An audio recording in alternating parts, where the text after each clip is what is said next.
All right, so let's get into our next lab, which is going to be getting started with real-time dashboards in Microsoft Fabric. This is going to be a shorter lab than most of our labs. It's going to take us only 25 minutes, but if you're familiar, it might take you even less than that.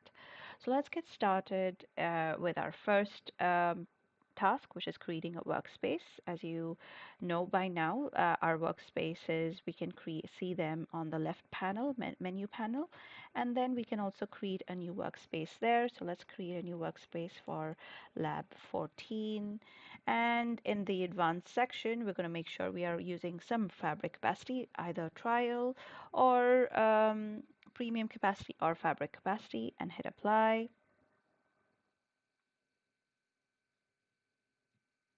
All right.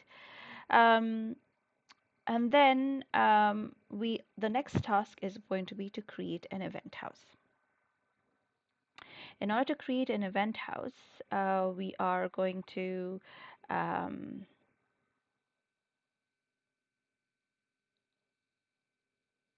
click on new item,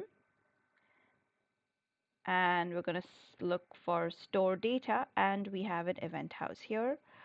We can give it a name as well, lab 14, and hit create.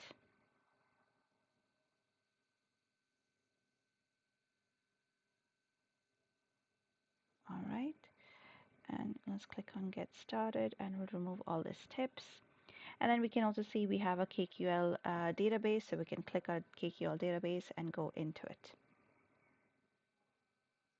This is our KQL database. For now, we do not have any data in here.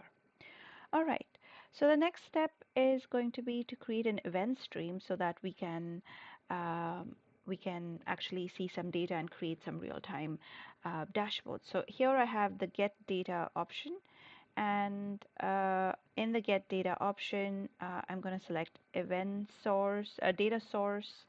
Um, I'm going to select event stream and new event stream.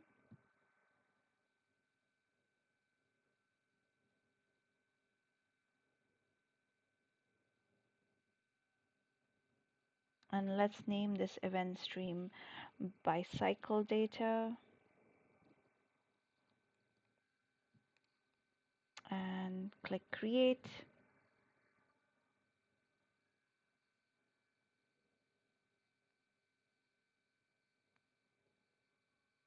All right, and now we can use sample data to actually create this event stream.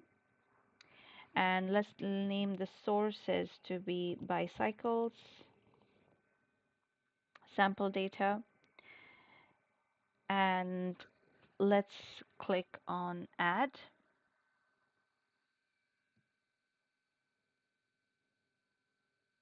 All right, so we have something very, very similar to what we see in the image. Here we have the bicycle data and we have the transform here. Now let's add a destination and add this to the event house. And let's make sure that the configuration is exactly it says here in the instruction. Event processing before ingestion is already selected. The destination name should be bikes table.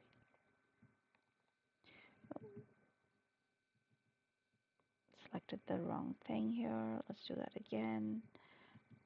Bikes table. Select the workspace, which is DP-600 lab 14. Select the event house we created. Select the KQL database in that event house, and in the destination table we can create a new destination table called bikes. All right, and the input JSON is input data format is JSON, and let's click save.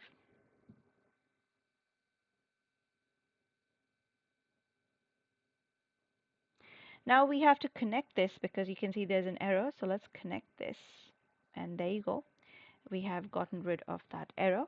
And let's select publish.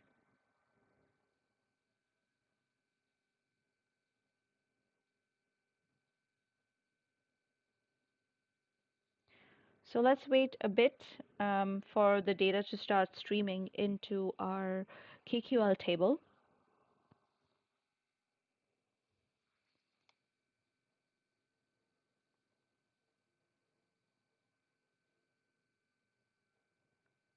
All right, and then we can select our bike table and click refresh, and we'll see a data preview in this destination. Okay, let's wait a little bit longer.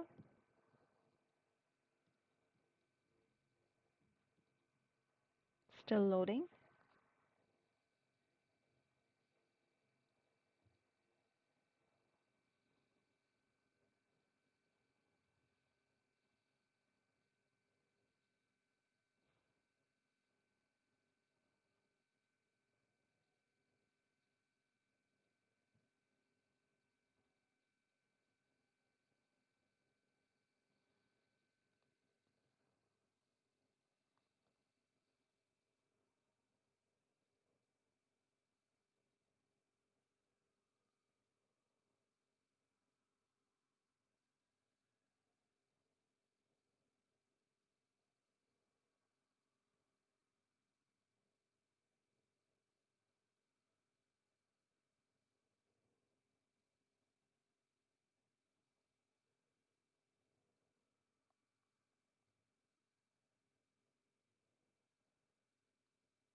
All right, there you go.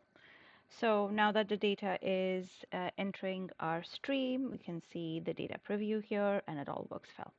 Now let's create a real-time dashboard. So let's go to the Home tab.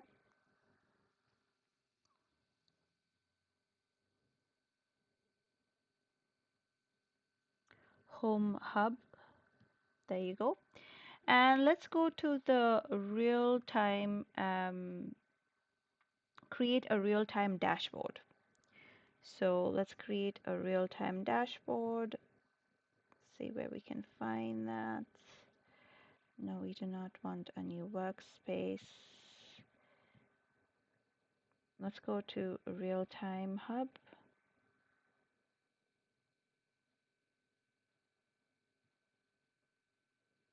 Okay, so here we have all of the items that we have.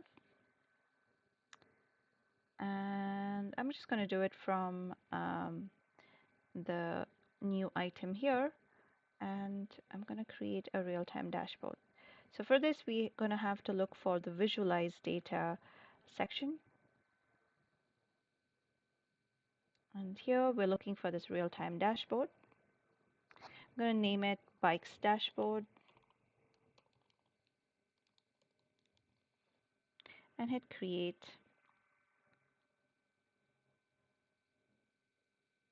All right, so this is a new empty dashboard.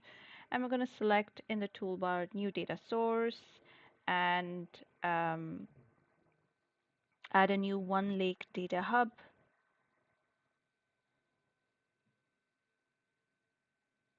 So we're going to select this one that we have just, the event house we have just created.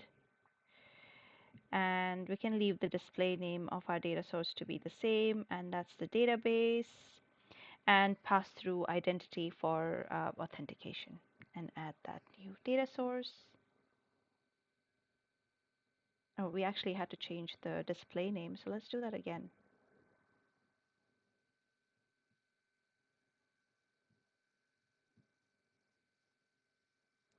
Let's add the bike rental data.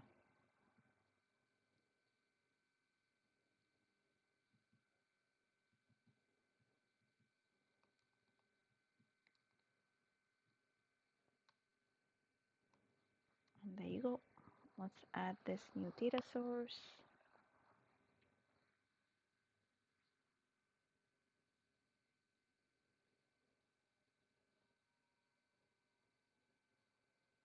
And let's add a tile. So we have that bike rental data and the one that we created, which are basically both the same. We're just going to select that bike rental data. And we're going to copy this KQL code that we have here, and we're going to paste it here. And let's run it to see what results we get. Okay, there you go. This is the results we get. So we are looking at different neighborhoods and how many a number of bikes and empty docks there are. All right. So we can apply changes, and this is what it looks like. And then let's edit it to change the type of visualization.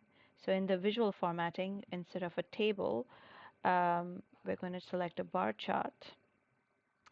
And for the title, we're going to say bikes and docks. And for the um, visual format, it's going to be a stacked bar chart.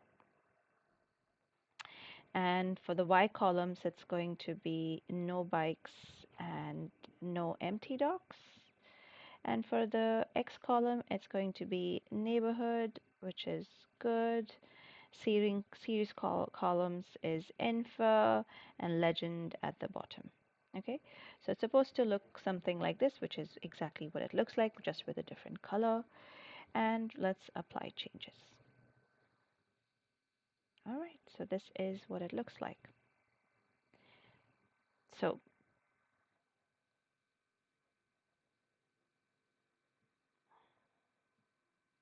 all right, so we're gonna make it take the full height of the page. There you go, looks much better.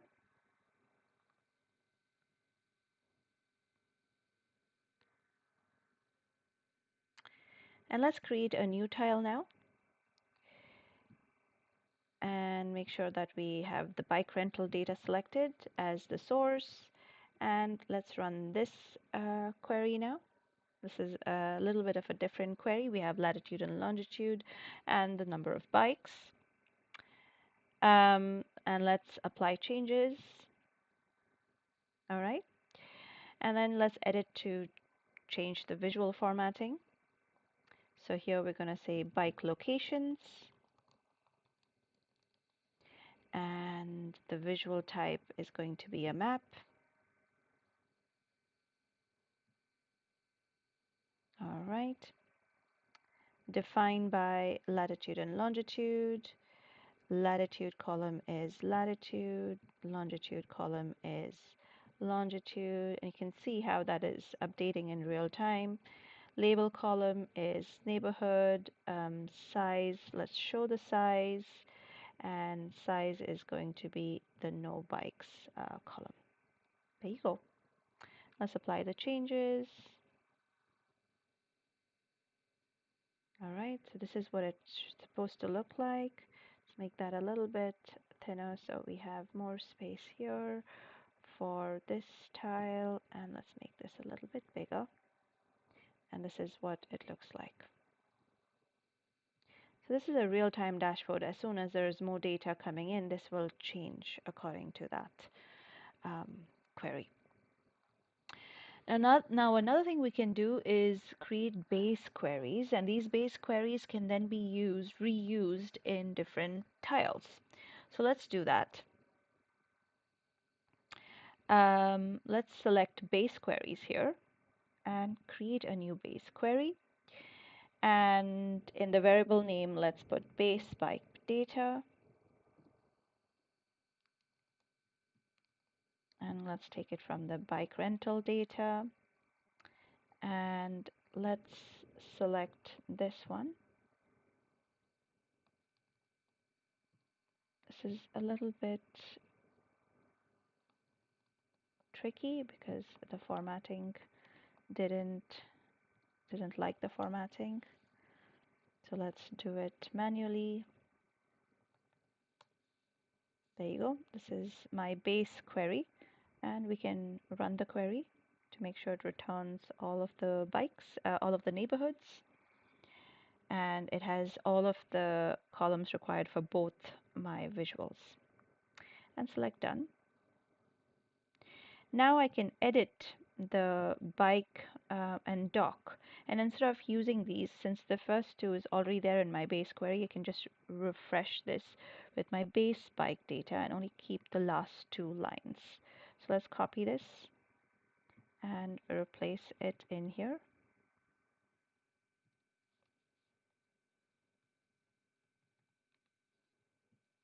All right, and apply changes. Nothing changes.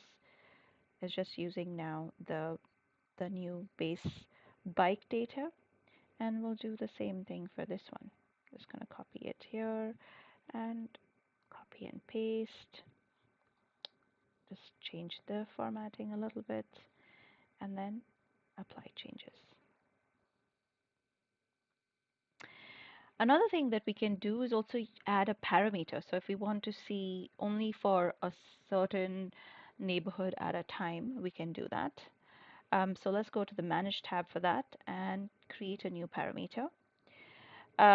So we already have an existing parameter which is automatically created, which is a time range parameter. So I can delete this. And let's add a new parameter. The label will be neighborhood. It's going to be a multiple selection parameter. Let's choose neighborhoods description. Selected neighborhoods variable name. Data type string, show on all pages, select all. Source is going to be a query. Um, Data source is the bike rental data. And let's edit the query. And let's put this query in here and add.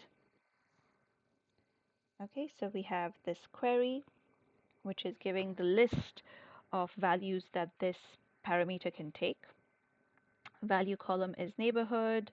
Label column is match value selection. And add select all value, and select all sends empty string is also selected, and auto reset to default value is also selected, and default value is select all. And then done. We have created our first parameter.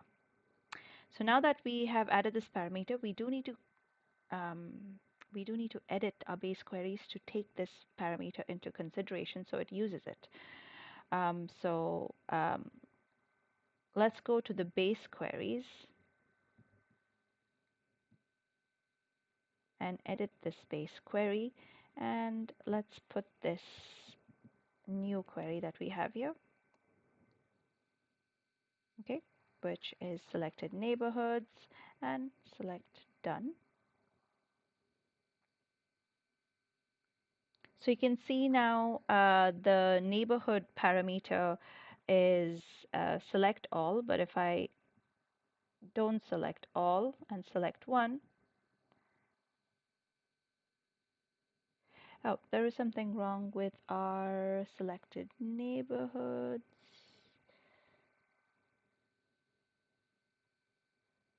Not able to find the selected neighborhood. So let's look at the base query again.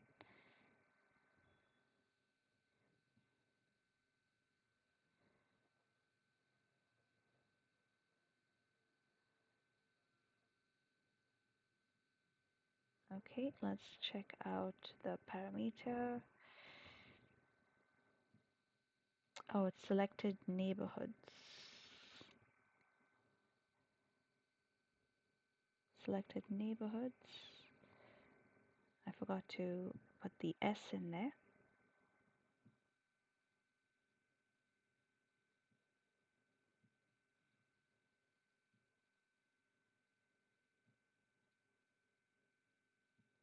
Let's go back to the base query and edit it and run it here. It's running. Okay, now it's working fine. There you go. So I had made a typo in my parameter, but now it works well. Now it's all neighborhoods, but I can also select only Chelsea And now that will give me only the data for Chelsea, for example. I can also add another page. So let's reset this to have all of the neighborhoods. And I can also add another page. So I can just open up pages here and add a page and say this is page 2. And in page 2, I'm going to add a tile. And let's copy this query that we have here. Make sure that we are using bike rental data. Let's add a tab to these and then click on run. Look at the data, looks good. Let's apply changes. And let's fill this to the entire page as well. Looking good. And now let's configure auto refresh.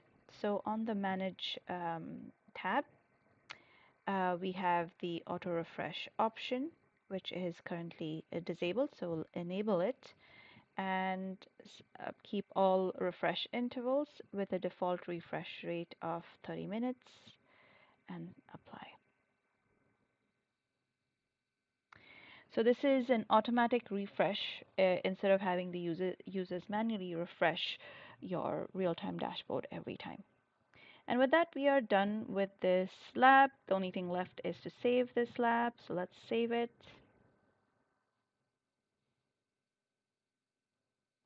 We can also share this lab.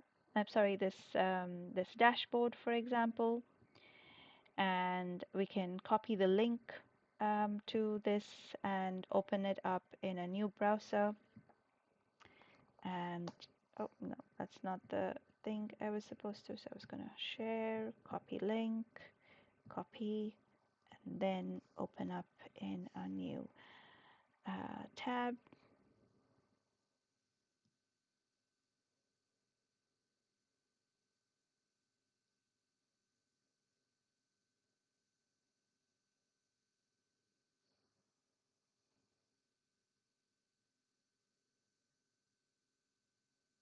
And now I can see the dashboard with the latest information about bikes and empty bike docks across the city.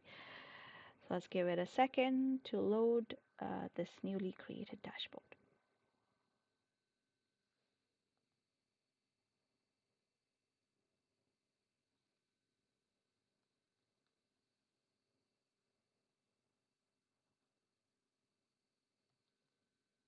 And we can see our dashboard here. All right, perfect. Thank you for watching, and I will see you in the next lab.